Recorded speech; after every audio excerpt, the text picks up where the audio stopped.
कार्तिक मास के शुक्ल पक्ष की नवमी तिथि को आंवला नवमी मनाई जाती है। नवमी तिथि को आंवला नवमी, अक्षय नवमी, आरोग्य नवमी के नाम से भी जाना जाता है।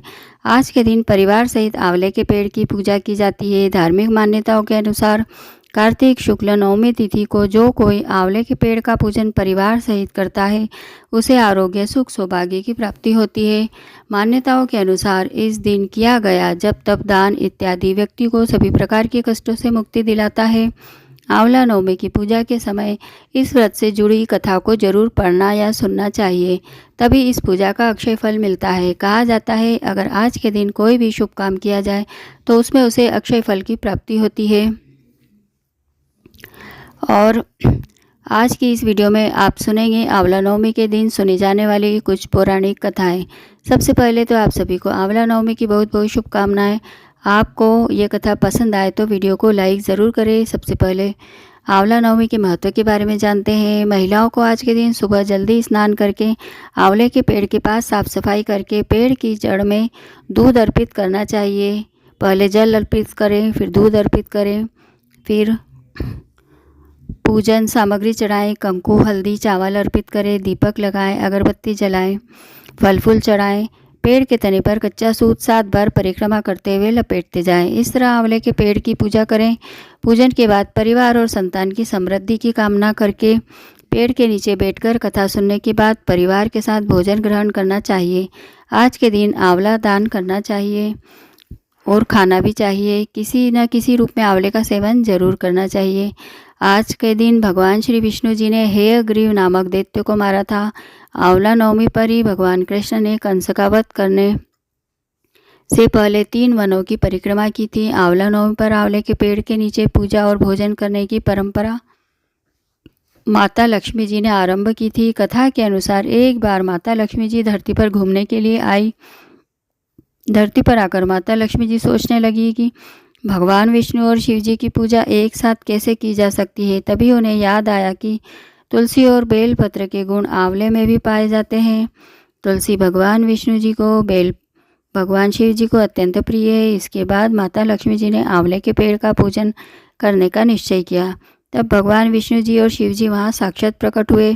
माता लक्ष्मी जी ने आंवले के पेड़ के नीचे भोजन तैयार करके भगवान विष्णु जी और शिव जी को भोजन कराया। उसके बाद उन्होंने खुद भी वहीं बैठकर भोजन ग्रहण किया। कहते हैं तभी से आंवला नवमी पर आंवले के पेड़ की पूजा की जाती है। और यदि कोई महिला इस दिन आंवले के पेड़ के नीचे भोजन बनाती है, वहीं ग्रहण भी करती है, तो भगवान विष्णु और भगवान शिव जी उसकी सभी मनोकामनाओं को पूर्ण करते हैं। इस दिन महिलाएं अपनी संतान के दीर्घायु और अच्छे स्वास्थ्य को लेकर व्रत रखती हैं। दूसरी पौराणिक कथा के अनुसार एक सेठ सेठानी थे। उनके 5 बेटे और बहुएं थीं। सेठ सेठानी बहुत ही धार्मिक प्रवृत्ति के थे और वो बहुत दानवीर भी थे और धनवान भी। उनके पास बहुत सारा सोना चांदी था। घर में कई नौकर चाकर थे। सेठ जी के पास इतना पैसा था कि उनकी 7 पुश्तें अगर बैठ कर भी खाए तो भी धन खत्म नहीं होता। परंतु सेठानी जी का एक नियम था कि वे रोज़ पूजा करके एक सोने का आंवला दान करती थी, उसके बाद ही खाना खाती थी। इस तरह सेठ सेठानी बहुत आराम से अपनी ज़िंदगी चला रहे थे। लेकिन एक दिन सेठानी जी की बहू ने सोचा कि यदि माँ इसी तरह रोज़ एक सोने का आंवला दान करती रही तो कुछ ही दिनों में हमारे पास कुछ भी नहीं बचेगा।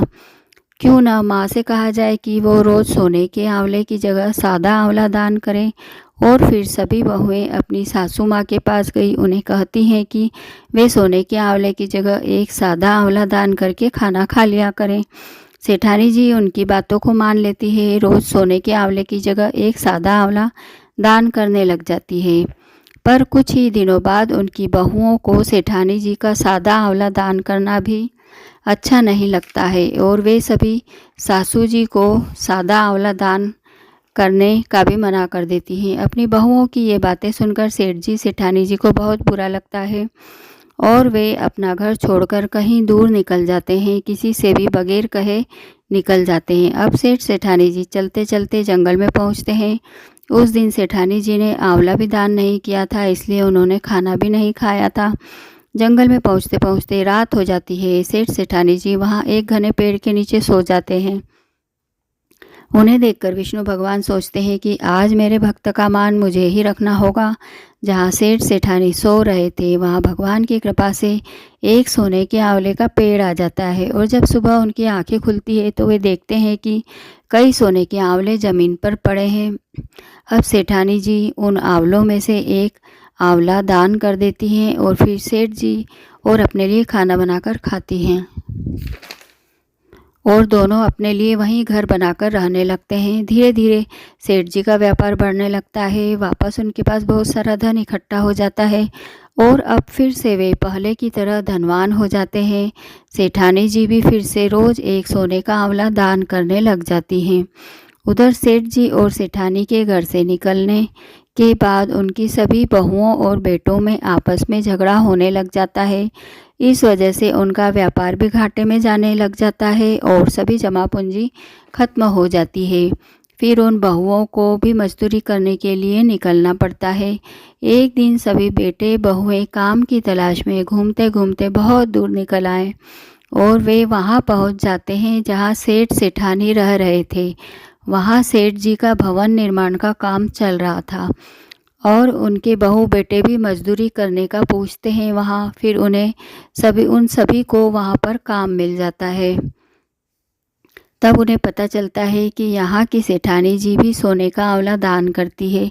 यह बात सुनते ही उन्हें अपने माता पिता की याद आती है कि वे भी इसी तरह सोने का आंवला रोज़ दान करती थी और फिर उन्हें इस बात का पछतावा होता है कि हमारे माँ बाप इस समय ना जाने कहाँ होंगे।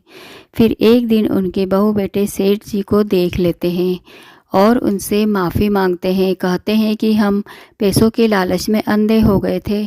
हमारे लालच के कारण आप दोनों को अपना घर छोड़ना पड़ा, जबकि सब कुछ आप दोनों का ही था। आप दोनों ही अपने बेटे बहुओं को हमें माफ़ करें। अपने किए पर वे बहुत शर्मिंदा होते हैं।